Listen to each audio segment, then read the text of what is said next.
We have seen all types of nonsense. You know what I mean? We are all sick and tired of it at this point. This has been going on since before last season started. This was going on before the inaugural Unrivaled season started, where we had Angel Reese and people on her podcast talking about how Unrivaled is going to be the only league people was playing in. They was already planning the end of the WNBA. We've watched so much chaos surrounding the league that people are simply exhausted. Fans are frustrated, players are irritated, and conversations that should be about basketball keep turning into drama and confusion. This didn't just start recently. These problems began even before last season, and before the launch of the Unrivaled League. Back then, players like Angel Reese and others on podcasts were already talking about how Unrivaled would eventually replace the WNBA.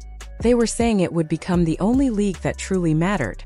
It felt like some people were planning the WNBA's downfall before the season even started, and that kind of attitude has slowly worn everyone down. The frustration you're hearing from fans today is real and completely understandable. Instead of simply enjoying basketball, people feel like they're watching a messy reality show. Collective bargaining discussions between the players' union and the league office no longer look like professional negotiations. Instead, they've turned into social media arguments and Instagram statements, where posts take the place of real conversations at the table. Every week brings a new distraction, and while everyone gets caught up in this noise, a much bigger story is developing quietly in the background. Caitlin Clark is about to enter the toughest season of her career so far. The challenges ahead of her aren't only about opponents on the other side of the court. Some of the obstacles she'll face may come from inside her own organization, and from people who should be helping her instead of making things harder. To understand why, we need to look at the key players involved, starting with those who actually compete against her and then moving closer and closer to the people around her. Let's begin with Sabrina Ionescu. Out of all the rivalries in the league, this one stands out for the right reasons. When Caitlin and Sabrina meet on the court, they play real basketball. There's no dirty play, no childish antics, no unnecessary trash talk after the buzzer. They compete hard and force each other to elevate their game, but they do it with respect and professionalism.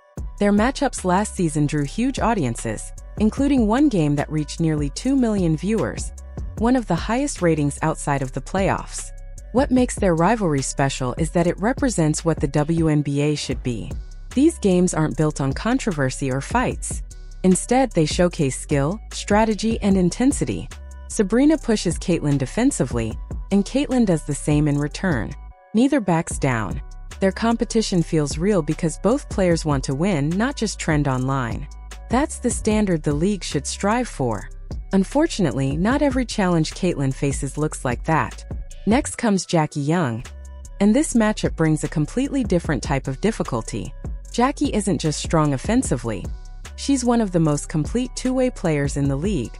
Playing alongside Aya Wilson, the reigning MVP, she forms one of the toughest duos in basketball. When the Indiana Fever face Las Vegas, Caitlin isn't just dealing with another guard. She's facing someone who pressures her constantly on defense, picks her up full court, fights through every screen, and refuses to give easy looks. Watching their games makes it clear how demanding those matchups are. Caitlin can still score, but she has to work for every single basket. Every possession becomes a battle for space. Combine that with trying to defend Aya Wilson on the other end, and suddenly the challenge becomes more than physical, it becomes mental and exhausting. Jackie Young isn't hostile, dirty, or dramatic. She's simply relentless, and that's what makes her a serious obstacle. Then we move to Paige Buchers, who presents a different type of challenge. Paige is incredibly skilled, nobody questions that. She can score, pass, defend, and lead the floor. But the problem isn't Paige herself. The problem is the team situation she's stepping into. Dallas struggled badly last season. They finished near the bottom of the standings, lacked veteran leadership, and relied heavily on young players who are still developing. Paige is walking into a rebuilding environment, not a championship-ready roster. Even though the league and fans want to frame Caitlin versus Paige as the next great rivalry, the reality is that Paige may be stuck trying to carry a team that still needs years of growth. She deserves a strong supporting cast, but right now she may not have one.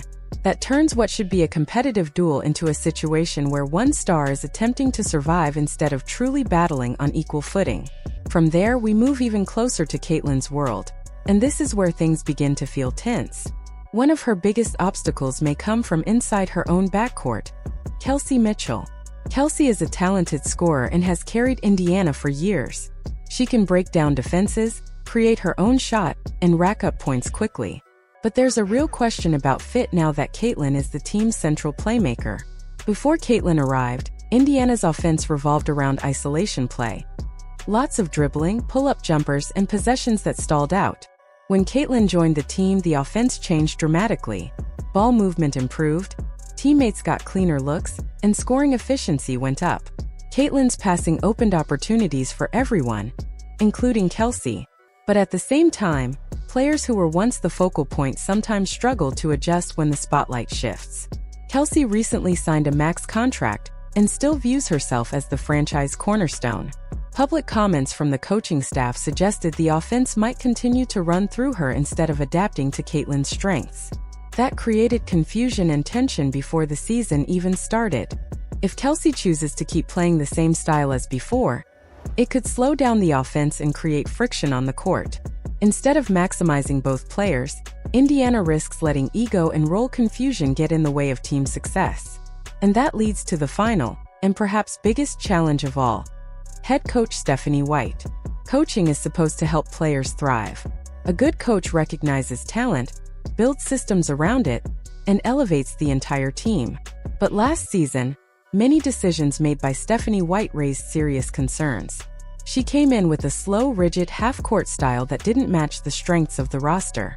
Instead of emphasizing defense, the area Indiana needed most, she began restructuring an offense that was already working. At times, Caitlyn was taken off the ball and placed at small forward, which makes little sense for someone who thrives as a primary playmaker. There were moments where backup guards handled the offense while Caitlyn stood in the corner, unable to create or lead the floor. Fans watched these decisions and felt confused, even angry, because it seemed like the coaching philosophy didn't align with the abilities of the players. Indiana didn't improve defensively, and the offense became slower and less effective. Yet, instead of adjusting or acknowledging the issues, the system stayed largely the same. That stubbornness is what worries fans heading into the next season. If the coach refuses to adapt, even when the evidence clearly shows the system doesn't fit, then Caitlyn's growth becomes limited, and the team's potential suffers. The core problem is philosophical. Caitlyn thrives in motion. She creates energy, pace, and opportunities in transition. She reads defenses, reacts quickly, and turns chaos into scoring chances. Stephanie White prefers control, slower tempo, and tightly structured sets. Those two approaches clash heavily. When a coach values control over creativity, the player most capable of driving success ends up restrained. This isn't just about statistics or strategy. It affects morale, confidence, and the direction of the entire organization. Caitlyn isn't simply another athlete on the roster. She's a generational talent, a franchise-defining player, and someone who draws massive fan engagement to the league.